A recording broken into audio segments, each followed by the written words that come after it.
Hello again. My name is Lew Dennen. I am the host of the EOXS Stories on Steel podcast. And today I am very excited, and I think we're all very fortunate to have a gentleman named Jim Stavis. Jim is several things. He's an author. He is the president of Paragon Steel in California. He is also a incredibly inspiring individual in that he's a triple transplant survivor. Have I said all that correct, sir? Yes, sir. Let me first, if you don't mind, ask you right off the bat, I don't even know what that's like. I mean, I've gone through a few surgeries, but to have one transplant would be incredible enough. To have three, please tell us where the first one, help us, educate us. I'll be quiet. Not a problem. The story really began when I was a teenager back in the 1970s. Gives you a clue of how old I am. And I was diagnosed with juvenile diabetes, which at that time was not nearly as common as it is today. And I was told at that time that I'd have a much shorter lifespan and have to contend with such things as heart disease, kidney disease, possibly blindness, amputations, things of this sort, which back in the 70s, that was kind of the outcome based on the technology that they had at that time. We didn't even have blood testing equipment to know what your blood sugar levels might have been. So it was very kind of archaic as far as being a diabetic. But I was told at that time that I would be lucky to live to be 50. And I realized that I needed to kind of get my act together sooner. Whereas a lot of my friends were out kind of partying and doing what teenagers do, I started a business at a very young age. So I used my diagnosis as somewhat of a motivator to kind of get my act together. Okay. And it got me involved in the business world, which I graduated at UCLA and started a business when I was 19 years old and worked it for about 16 years with a partner. And then I decided I wanted to do something else, which was my partner and I had split, and I had bought a lot of steel back in the day because we had an automotive performance products company, and the steel that I bought. So I got to become very familiar with the industry. And I knew people within the industry, and one of which wanted to start his own steel company. And I told him that I had been in business for 16 years, had kind of developed a successful enterprise. And we started Paragon Steel together in 1988, basically in a very small little office in Long Beach, California. And, for me, it was kind of my second coming of being in business. And I incorporated a lot of things that I had learned from my first company into the second. So we started the company with just 4 people. And at that time, we were doing like brokering, buying and selling. Yep. Or selling and buying a variety of different steel products, but our focus was on service. And back then there wasn't a lot of service in the steel business because most of the companies kind of ran their businesses in such a way so that they provided the product and the customers had to kind of adjust to the way that the vendors did business. But I'll get back to that in a minute. You had asked me a question about my health, so I don't want to digress. But so going back to my diabetes story, the diabetes was a part of my life pretty much growing up, and a lot of the things that they had projected for me, which talked about the kidney disease, heart disease, etc., started to happen as I was in my 40s. Right. And I had my first cardiac event when I was about 43. and fortunately survived. But my body was, the effect of the diabetes was certainly taking its toll on my body as I approached that 50 expiration date that had been projected for me early on. So as I approached, as irony would have it, as I was on my 49th birthday, my kidneys failed, which then I went into congestive heart failure, and I was very close to dying at that point. And so I went to a series of doctors, and one of which was at Cedars-Sinai Medical Center in California, Los Angeles, and the head cardiologist at that hospital said, well, you need a new kidney, you need a new heart, and best case, a new pancreas to get rid of your diabetes. But unfortunately, we've never done a triple organ transplant. I don't think it's ever been done anywhere. So I looked at him and I said, then I'm going to be your first one. And the doctor kind of leaned back in his chair and kind of smirked and said, okay, then let's go make it happen. So that was kind of one of those moments that I'll never forget, because even the doctor asked me afterwards, what would make you say such a thing if I told you it's never been done? That your reaction would be, then let's do it, I'll be the first one. So for me, that was kind of like my Neil Armstrong moment. And but I truly believed that we could make it happen, that I would be the perfect candidate because I was healthy in all other ways other than what I'm telling you. So I realized that the power of positivity could kind of get me through anything. And I didn't allow any negative thoughts to get into my head. And I was listed for all 3 organs. And then, and this was now in 2005, I got the call from Cedars and I came down and they transplanted the heart and kidney together from the same donor. And then we came back about 9 months later and got a pancreas from another donor. So my triple organ transplant was complete. And to this day, I'm still the only triple organ transplant that Cedars has ever had.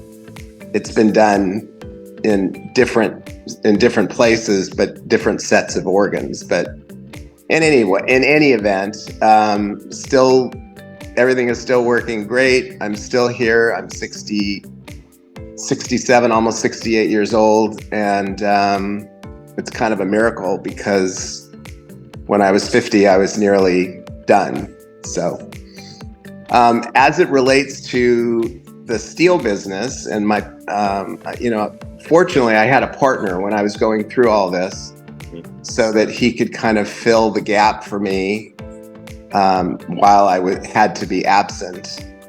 The strange irony to it is that my partner became ill, and in 2012, he had an infection that kind of took over his body, and he subsequently passed away in 2014.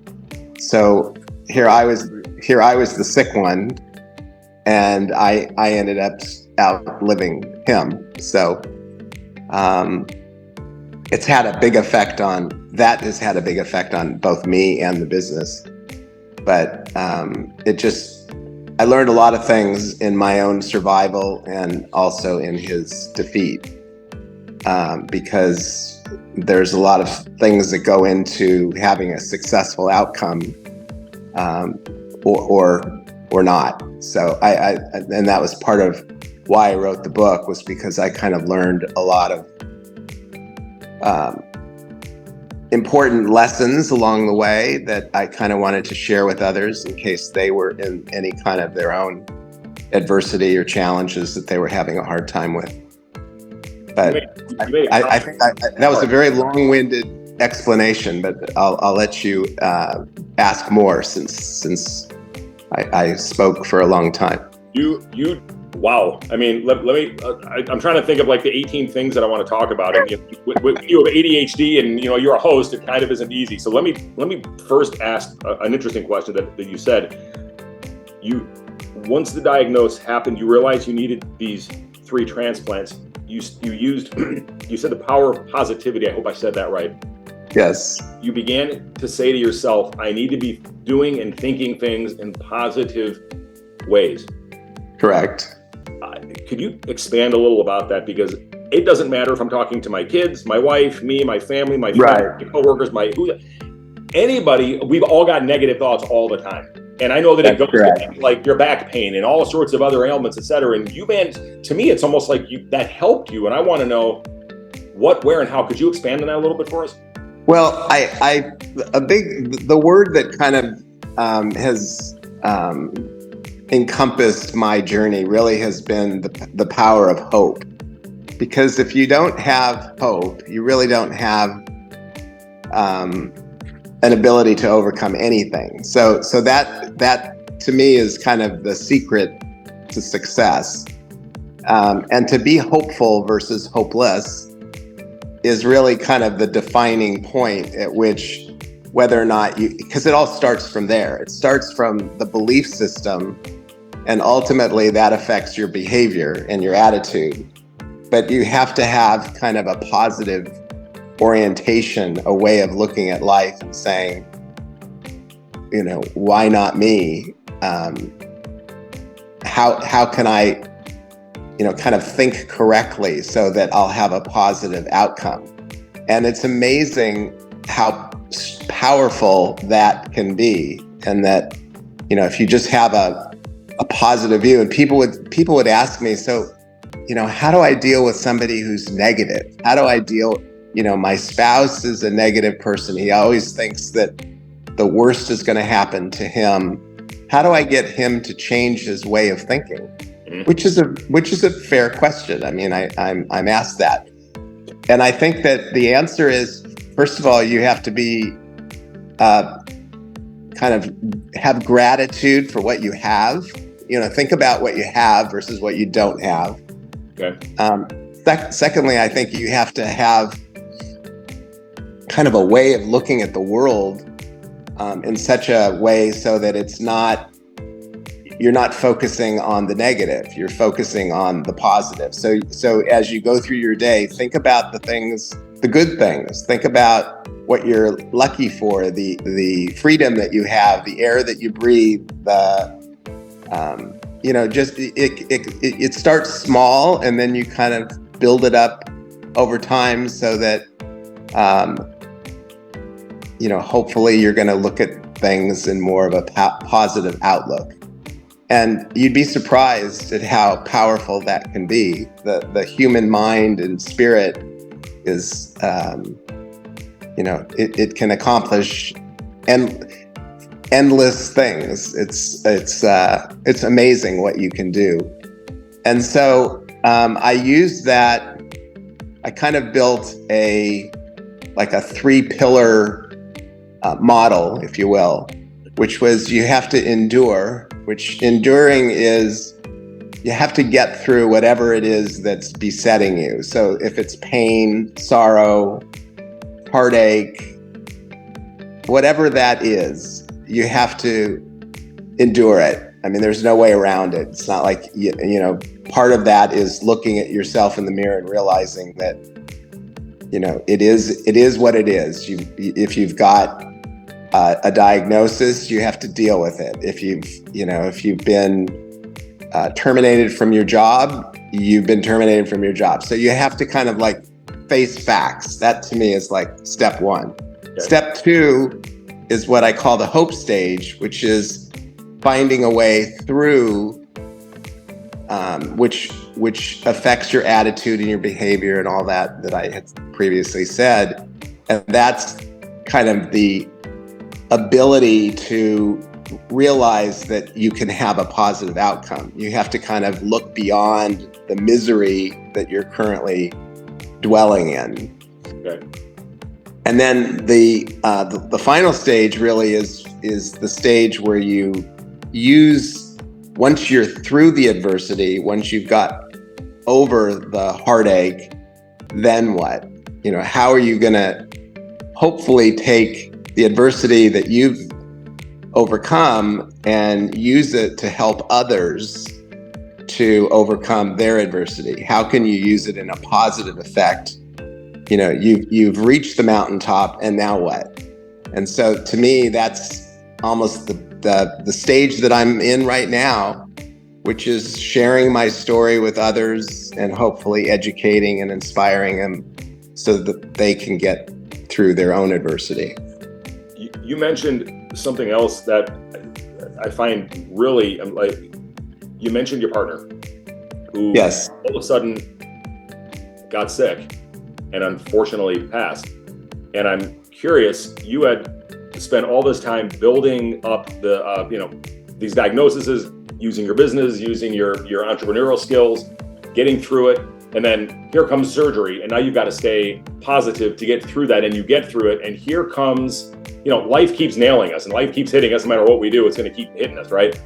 And here comes this situation. And I'm wondering, I guess, A, how did it impact you when you knew it was going to happen? And then B, with your partner, and then B, how were you able to sort of use what you learned from your own personal experiences to help you get through that? Because that must have been challenging. I don't think is an understatement. So I felt like I was probably the smartest guy on the planet and how to be able to advise my partner on how to overcome adversity.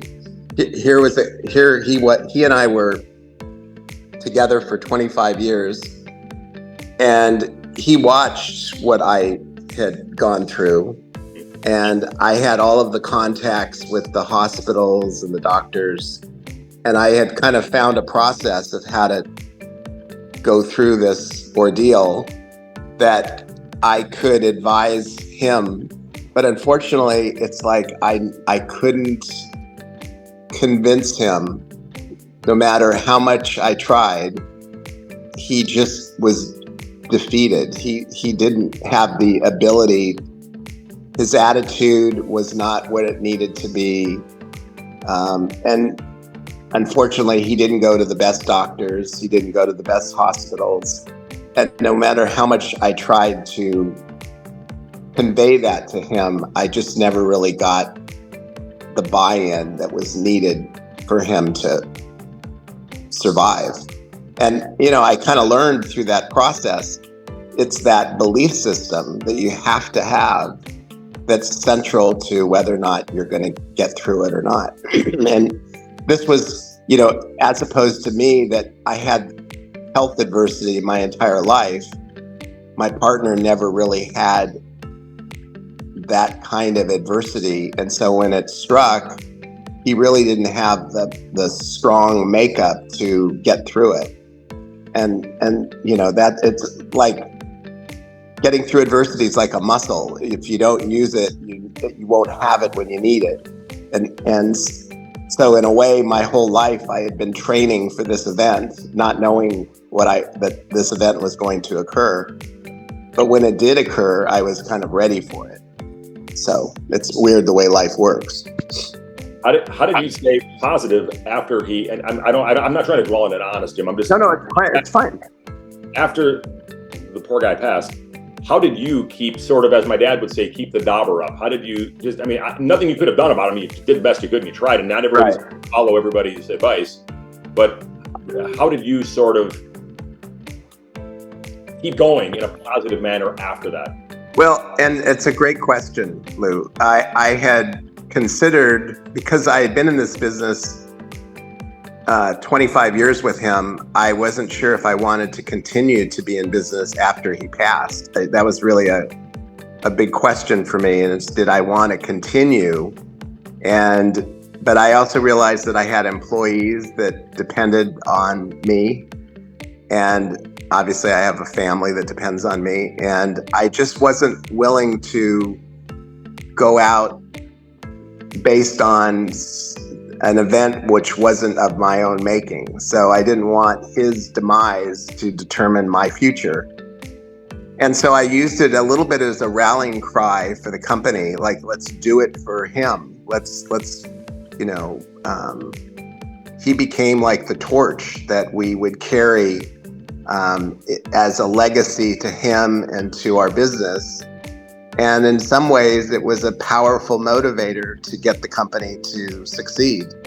And I think in some ways, we've done better since his passing than from before, because I think the people realize that this stuff happens in life, and how you deal with it is how your life will either succeed or fail. And we used it as a way to succeed. So I think there were a lot of lessons that everybody learned during this ordeal.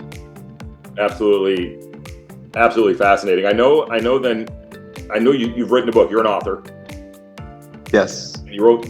Was the book similar in terms of your story and inspirational? And how have you found that to be as a published author? What's that been like? So, and the name of the book is When Hope is Your Only Option. And again, that speaks to what I've been saying about the word hope. Interesting sideline is that during Paragon Steel's life, I started writing a newsletter.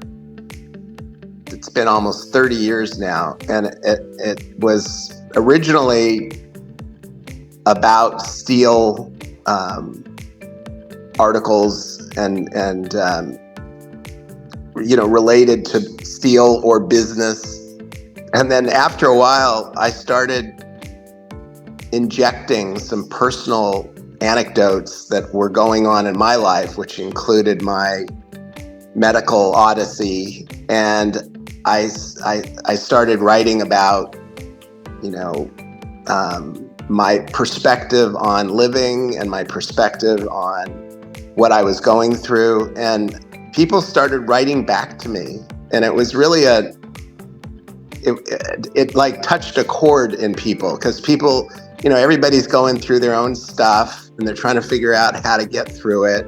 And then all of a sudden this obscure steel newsletter starts speaking to them. And I was really surprised. People would get the newsletter, they'd pass it around the office, and I was getting these, great responses from people telling me about their story and telling me about that their husband was, struggling with diabetes or, heart disease or whatever. And they found that I gave them a positive way of looking at life that they didn't have before. And so it was through that process that I thought, I think there's something here. There's a message in here that people need to hear. And so I had a few attempts of writing a book where I was using a ghostwriter, but it wasn't in my voice. It just didn't. So finally I realized that the only way that I was going to do this was to sit down and write it. And I've always enjoyed writing. And so for me, it started out being fun. And then through it can be a pretty laborious process when you do write, because you start editing and re-editing and editing. And then the other thing for me was to relive the transplant ordeal was not pleasant. And I realized that I had to be okay with being vulnerable, which for me was hard. So I had to kind of open myself up. And I had a woman who was involved with organ transplant donation who helped me. She would read the chapters that I would write, and she would give me her review, and it helped kind of refine the writing process. But anyway, it took me probably a year and a half to write it and then publish it. And then it started to have a bit of a life of its own. It was I got a lot of positive reviews and did some speaking tours out of it, which is I found that I really enjoyed speaking to audiences about my story, and had actually envisioned kind of a second life of going out on the speaking tour and speaking to business groups, religious groups, medical groups, and just kind of sharing my story. And it's actually been great. I mean, I couldn't have imagined that it would be as well received as it has. I appreciate that information. Can I borrow just a little more of your time and ask you a couple more questions? Is that okay? Sure, that's fine. All right. So I want to shift just for a second over to you are also obviously the president owner of Paragon Steel, which is are you a service center based in California? Yes. Got it. You've been in business a lot of years. 35. 35. All right. And I'm wondering, what have some of the more interesting changes you've seen kind of over that life cycle of business? I know you began by telling us that it wasn't as much like service wasn't really part of the service industry. It was a bit more, here's our stuff, take it, thank you very much. I'm wondering, what have you seen evolve kind of through even up to today? Well, it's an incredible amount of change from, I mean, when we started in business, I mean, we didn't even have, the internet was kind of new. We didn't even have cell phones. So it's like, I look at it, back then, fax machine was a big deal, so it's funny the way you look at things today. But I realized that our business, which, we had a belief at that time that service was severely lacking. And I realized it because I was an end user back in my previous business, and that, when I needed to buy steel, I needed to buy it the way that the distributors sold it in the bundle quantities. And, if you had to wait 3 days till they were in your area, then so be it. And it was like service was not really something that was a part of the equation. And it was just accepted that that's just the way it was. And so as things have evolved, the service model has become a big part of the steel industry today, where distributors now have to have processing capabilities, and they have to have, next day delivery. I mean, we do same day deliveries. Mm-hmm. It's almost like the Amazon approach has now become part of the steel industry, so that the customer is king, and it didn't used to be that way. And so a lot of our steel competitors have now realized that they need to be in our space, and they can charge more money for that service component. People will pay more to get it when they want it, how they want it. And if you just kind of have the follow through, so that if you say you're going to do something, you follow through and make sure that it happens, which is kind of a critical area that we've always believed in from the very beginning, is that, we will not let a customer down, even if we have to, lose money. We'll do it to make sure that we're living up to our commitments. That leads me to my second question, if you don't mind, which is, I know that a question that I hear, conversations that I hear a lot from people in our industry, specifically relates to the youth, bringing the youth into the business. Uh-huh. I know is a challenge, perhaps for other industries, but certainly for ours. And so you brought up a really interesting point, which is, the service. Like, every customer now is demanding and expecting this is the way things are going to be. And I read articles about the youth, and I read things about the way they're treated, et cetera. And I'm wondering, how does that, as a business owner, what do you see, and how does that relate to anything that we've talked about? Well, you're right. It's something that's severely lacking. But I think part of the reason that the youth are attracted to industries that are technology-driven, entertainment-driven, whereas steel is kind of an old brick and mortar, old line industry, so it doesn't have the attraction Mm. to the youth like other industries do. I would give you case in point is that as my partner was passing, my son, who at that time was in his early 20s, came to me and said, "Dad, do you want me to come and help fill in for," my partner's name was Doug, "in Doug's place?" And I said, "Son, if you really, really had a yearning to be in the business of steel, I would say yes." But he was on a track. He was getting his MBA and ultimately went to Amazon, which is one of the new companies, and has stayed in that tech field. And it's a different world. I mean, it's not anything related to what I've done and built for 35 years. It's kind of like the new world that we're in. And I have a daughter who also had an interest, but she works in the entertainment industry, and she's very happy, which the entertainment industry here in Southern California is very vibrant. So it makes sense for them to be where they are. So even in my own family, I really didn't have a child that necessarily wanted to go into the family business. And I kind of get it. I'm not going to try and convince them otherwise.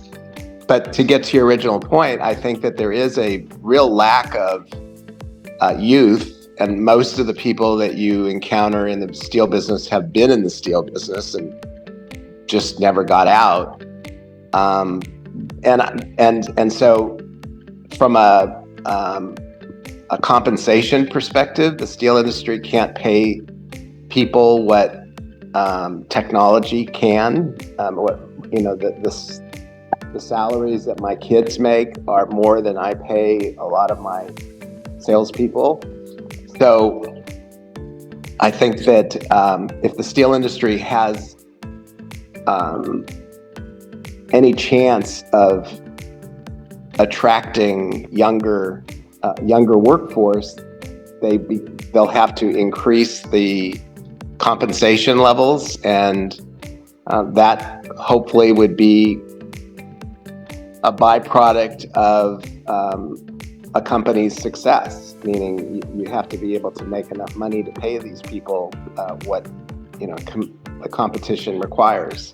So I think that because the steel industry has not traditionally been a high-paying industry, it just doesn't attract the types of people that we're talking about. Fascinating. That's experience right there. All right, I appreciate the answer. The last question is something that I think a lot of people have been talking about, and that is AI. And even if at my age, I'm in my mid-50s. Last night I showed my kids, for whatever reason, we decided to watch war games. And it didn't occur to me, but that was sort of the beginning, right, of them removing the chairs and letting the computer run all the nuclear stuff, right? And in the early 80s, I didn't even understand it. Yet today, I get it. It's letting a computer do things. Except here, we're now having the computer, with ChatGPT. And I'm wondering, in your industry or even your own business, is that a thing you guys are using or have considered using, or people in the company are talking about using, or your customers using? Well, it's interesting that you would say that, because I still write this newsletter that I've told you about, and my last one, which was 2 months ago, the subject was AI and whether or not your company is ready for AI. And traditionally, steel industry has been a little behind the curve when it comes to things like that, and even using social media. I mean, that's a brave new world for the steel industry. So it's something that I raised as an issue, and one of the things that I mentioned was the biggest thing about AI and ChatGPT that companies think about is how it's going to replace employees. Is it going to affect our workforce? And I think that the answer to that is it's too early to say. I mean, I don't know that that's necessarily, the formula that's going to unfold. But I do think that in fact, what I did was, just for fun, I had ChatGPT write the newsletter for me, which I thought, okay, let's, and so I just gave a couple of thoughts, about AI and who my audience, I wanted it to be conversational. I wanted it to be tailored to,